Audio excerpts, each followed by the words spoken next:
The fire started in the ceiling and fell like orange rain. Sirens inside the cell block screeched and then died, cut by someone who knew which breaker to flip.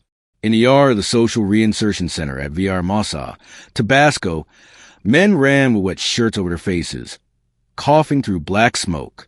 From a high catwalk, an officer shouted for calm, then ducked as a bottle shattered near his head. It was just past dawn on a Thursday in 2024, and what began as a routine transfer of two high-risk inmates had blown into a prison war. By nightfall, the world would call a massacre. 7 lay dead, more were hurt, and Mexico's prison system was again on every front page. A metal door groaned open. Boots hit concrete.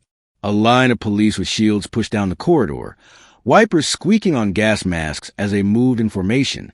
The order, everyone knew, was simple on paper. Secure the block, pull the 2 men slated for transfer, restore control. But paper orders don't breathe the way a prison does. On tiers A and B, inmates had armed themselves with what they always find: blades ground from mop handles, sharpened bed springs, a smuggled pistol wrapped in cloth and hidden in a vent.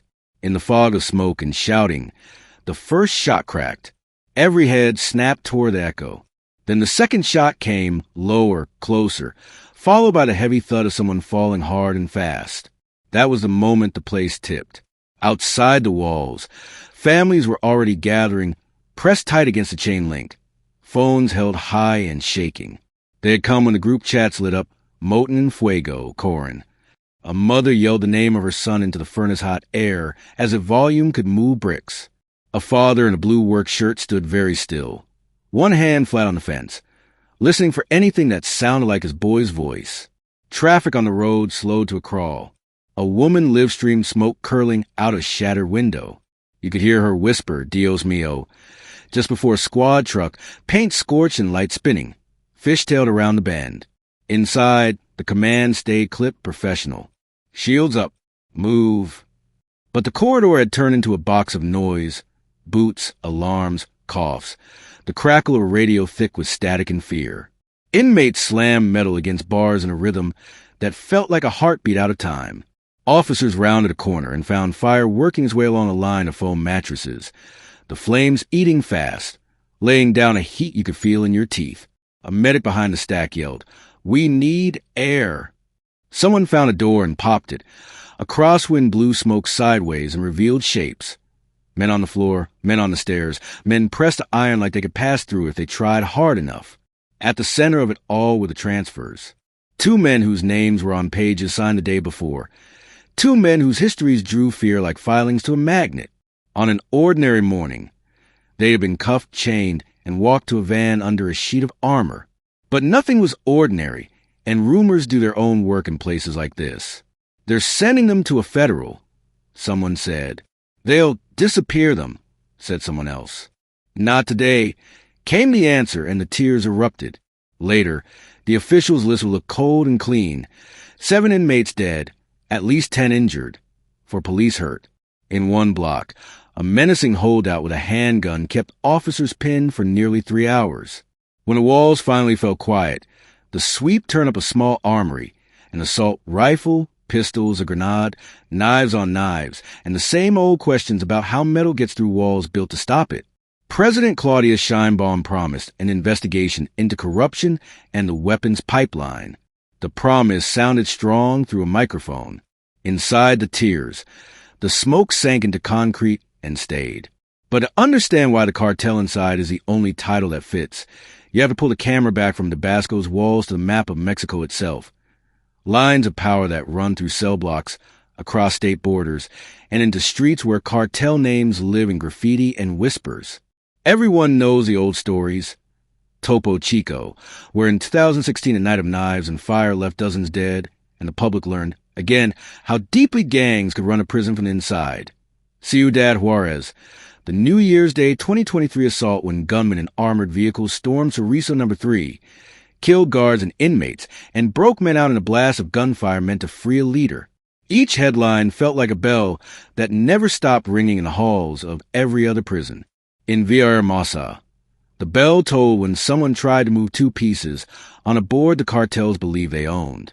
In a prison where alliances are currency and fear is a language, the message traveled cell to cell in seconds. Stand up or get erased. Officers pushing down the corridor felt the answer from both sides. The front, where blades flashed between bars, and the back, where heat made the paint bubble on the walls. On the radios, the word stayed measured. Tier secured. Send 2 litters. We have fire in the passage. Between those words, breaths came quick. A young officer, call him Daniel, kept his shield lifted as the team advanced. He could feel the shield hum with the energy of the crowd, could feel the burn on his forearms where the straps bit. He'd trained for this, scored high on drills, learned how to watch hands, not faces, how to step in time of the line so the wall of plastic and will stayed unbroken. On Tier B, he saw a man crouched by a vent, hands working fast. Daniel shouted, "Manos, Manos!" And the man looked up with a face that said he'd seen this play before. Then something scraped metal on metal. A sparkle as small as a star flew past Daniel's visor, and the man lunged. The line held. It always holds or everything breaks. Down the hall, a chaplain stood with a nurse in a pocket of air that wasn't yet smoke. The nurse counted pulse beats on a wrist mottled with ash.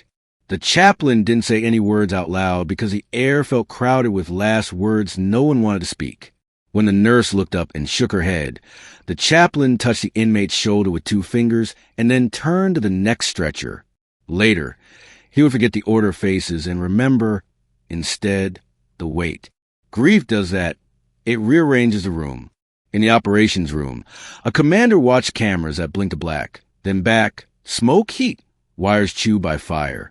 He traced a pen across a map of blocks. He could walk blindfolded. Some prisons have soft spots, and everyone who works them knows where. In Villahermosa, it was a choke point near the old laundry, a corner that bottlenecked rescue teams and made any retreat feel like a funnel. The commander sent a squad to punch through a wall 3 doors down, make a new route where none existed yesterday. Concrete dust rose, white against black haze. Whole seconds came back to clock.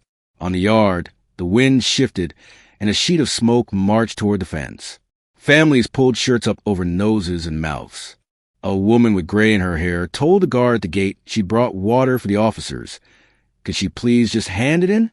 The guard, face streaked with sweat, nodded without looking away from the gate.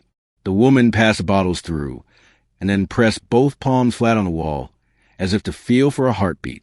When someone shouted that more ambulances had arrived, the crowd turned as one body, hope and dread sharing one nervous system. By midday, flames beat themselves out on concrete and exhaustion. The worst of the gunfire thinned to rag pops. The command called a pause long enough to count, a silence heavy enough to hear shoes crunch glass. It was then, in that breath between chaos and tally, that people felt the scale. 7 gone, the list of the wounded longer than the line of stretchers. In a locker room turned triage, a doctor with a voice like gravel told a young officer he could sit down now. The officer said he was fine, then sat anyway and stared at his hands like they belonged to someone else. The press statements came fast. Order restored, weapons seized, investigation opened. The vocabulary of aftermath.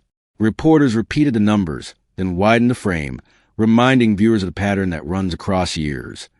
Weapons in prisons, gang control within walls, riots at transfers, guards outgunned, and families left to wait at fences, while smoke writes its own headline in the air.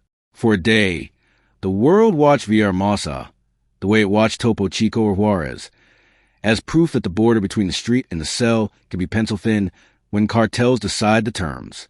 That night, the prison exhaled a long, tired breath. Generators thumped back to life in a rhythm that felt almost normal. A crew with hoses washed soot from the yard. Someone chalked numbers on a wall that would be power washed before morning. In the chaplain's office, a stack of Bibles leaned like a tired man against a chair. In the evidence room, a table glinted with the weapons pulled from cells.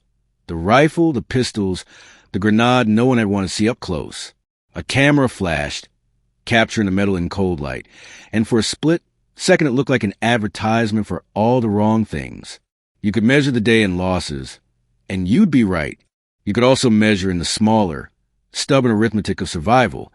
The officer who went back for the inmate who fell behind, The inmate who dragged another away from fire, the medic who held a seal on a chest wound for 9 minutes, because 9 minutes was the difference between calling a mother with bad news and calling a mother with hope. In the ledger of prison days, those marks count. They don't balance the page, but they keep it from tearing. By midnight, the governor's office had found the sentence it needed. This was under control. Those responsible would face justice. The state would not tolerate criminal power inside its walls. The words were strong, and they should have been. People needed to hear something that sounded like a plan. In group chats, families posted the same 3 words over and over. Estás bien? Are you okay? On most screens, the answer was a single check mark, then 2, then C. On some, nothing came at all. And still, the story didn't end.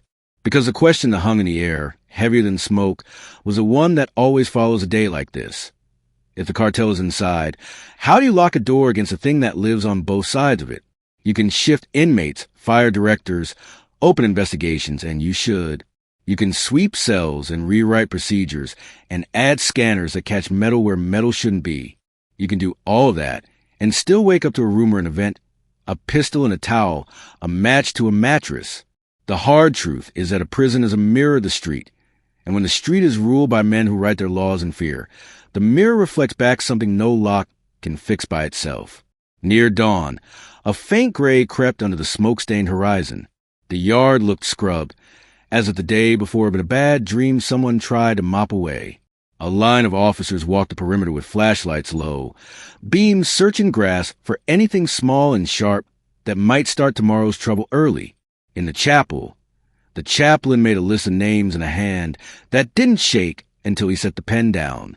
Outside, the families had thinned to a few stubborn silhouettes. One woman in a red sweater leaned her head against the wall and closed her eyes. When she opened them again, a man in uniform was standing there, hat in his hands, searching for a beginning to a sentence with no good endings. A radio crackled.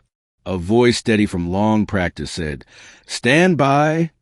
From the far block, echoing up a stairwell that had carried too many sounds already, came the slap of running feet. The line of officers turned. Somewhere inside the maze of tiers and doors, a lock clacked open that should not have moved at all.